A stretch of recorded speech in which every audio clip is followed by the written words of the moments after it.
Hey guys, how's it going? My name's The Linking and welcome to my Bloodborne review. I hope you enjoy it. There are a lot of words that can be used to describe Bloodborne, but fun sure as hell isn't one of them. That's the best thing about modern gaming really. Gone are the days when the only gaming options ran on coins and wowed crowds by moving a few coloured boxes around, and games have evolved and found new ways to entertain. Some eschew traditional gameplay in order to tell involving stories. Others hark back to those golden years and have us banging our heads against leaderboards for months, and more still serve the purpose beyond filling downtime with brief bursts of colourful entertainment. That's not From Software's style though. This is a team that wants you to suffer, wants you to die, and a team that wants you to really push the limits of your abilities. And when you finally manage to overcome one of the many obstacles the team has laid out for the revolving obstacle course, you'll discover something even better than fun. You'll discover the thrill of pure satisfaction, and it will make all the abject horror seem worth it. Bloodborne's grim tone and setting really cannot be made light of or downplayed. It's aggressively oppressive to the point where we actually found ourselves having to take breaks from playing, like it says to do in those funny jokes that developers like to put in game manuals. It can be hard to muster the mental strength to return to something so bleak, especially after ending a session with a few consecutive deaths in the same place. But you have no choice really. As in the Souls game, all of your currency, blood echoes in this case, used for leveling up and general shopping, drops where you died, forcing you to face your fears and return to the scene of your own murder, to retrieve the stash or lose it forever. In a particularly cruel twist, one of the nearby enemies, usually the one that killed you, might devour your dropped echoes, meaning you have to kill it next time to get them back. The glowing eyes make it easy to see which is the culprit, but the added pressure turns these encounters into mini boss battles of sorts, often with a tiny sum on the line. The reason we say that is because this isn't like Dark Souls 2. You can't just expect to find bonfires spaced generously throughout Yharnam. The lamps, which serve the same purpose as Dark Souls bonfires, in as much as that they are checkpoints and transfer travel beacons, are far fewer. Instead, From uses some ingenious level design to place the emphasis on unlocking shortcuts and new routes to and from existing lanterns. It all just adds to the sensation of helplessness and futility brewed by the general atmosphere of the game. Many times you'll make great progress only to find that even if you do make it, all you've done is unlocked a door back to where you started. Well, we say all you've done, but this seemingly menial task is actually the cause of some of Bloodborne's most euphoric moments, letting you return to the hub area to bank your echoes. Via consumerism and self-improvement, there's no actual bank, and then get back to where you previously were in a fraction of the time and with way less horrible beasties in your way. You'll praise the hell out of the sun when you find one of these routes. Not that that's even a thing anymore. There's no sun to praise. That's how bleak Bloodborne is. It's never even bloody daytime in Yharnam. Combat has evolved a good deal from the Souls games, and while similarities still exist, the most notable alteration is the new focus on speed and aggression.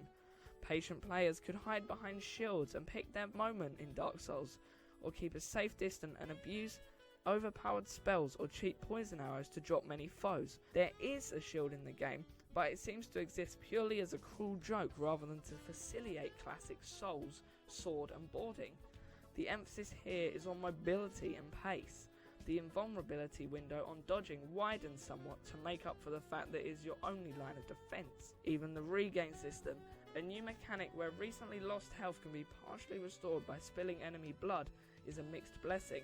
On the one hand, the extra healing is welcome when the right opening presents itself, but on the other, it's a downright rude way to coax overeager players into putting themselves in harm's way. Learning when to counterattack and when to cut your losses is a core skill to learn thanks to this, but it's still easy to get carried away and throw everything away even after hours and hours in Yharnam. That's how long it would take too. While it can be speedrun, the labyrinthian layout and numerous optional bosses and areas mean that it's easy to get lost for hours in places that technically don't even matter. Well, unless you've permanently got a wiki open in a browser window while playing, in which case, congratulations on ruining your experience. Save that shit for subsequent runs. The thrill of discovery and joy of sharing stories and experiences with fellow players who may have done things differently is such a key part of the Souls experience, and Bloodborne is no different in that respect. This advice might arrive a little late for you, for next time now though, but if you haven't started it yet, do yourself a favour and do your first run blind. The more you know, the less impact it has, and it's borderline criminal to scupper the great work From has done by spoiling yourself. There's so much mystery to every aspect of the game that it's only natural to want to discover as much as possible, but do not underestimate the sheer elation of getting through with minimal help. That said, a similar summoning system to the Souls games still exists in case you hit a wall with a particular boss, and while using that is unlikely to harm your enjoyment as much as using guides, you should know that even this mechanic, one designed to offer a helping hand no less, can be fraught with danger. Ringing a bell to summon help can also alert potential invaders to your location, allowing them to join your session as hostiles. Given that you can only be invaded before the area boss is defeated, we fully expect many sadistic intruders to set up shop in the streets and alleys leading to the trickier bosses, as they'll find most fresh meat that way. Thankfully though, you're able to set up a password for matchmaking, meaning you can summon people you know as long as they are within range of your level, the permitted distance between characters being 10 plus 10% of your current level, as in the case with Dark Souls. Might make things easier, or it could just have skilled invaders 2 scalps for the price of 1. Co-op and PvP are both also possible in the new Chalice dungeons, sprawling tombs that exist beneath Yharnam and soon come to present some of the game's stiffest challenges. Rather than scaling with your current game cycle, an early Chalice will be the same difficulty on a first run as on NG++. These have their own grading via the depth stat. Clear a dungeon and you'll usually unlock a new Chalice that lets you create a randomly generated variant where all sorts of horrible things can happen. Story bosses might show up in different settings, or there are a slew of bespoke Chalice only bosses to face if not. Weapons and gems can be found if you get lucky, and it's a place of offering long-term endgame play with random encounters and rewards.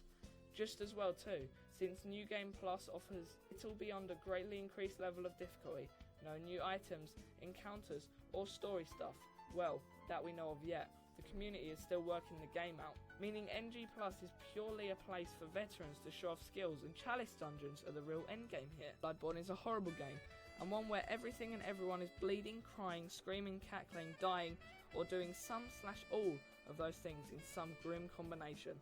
The Lovecraftian lore and pseudo-Victorian setting are incredible, as is the way in which From has stepped up its game dramatically for its PS4 debut, but it's just not nice, and it isn't supposed to be.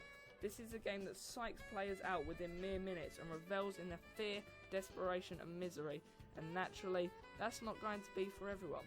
But when you come to learn the air-punching, controller-throwing satisfaction of felling a boss that has murdered you more times than you care to remember, you'll get it.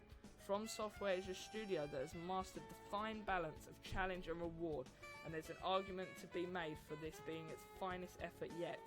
Fear the old blood? Whatever. I fear the new blood. It's far more terrifying. The hype is real.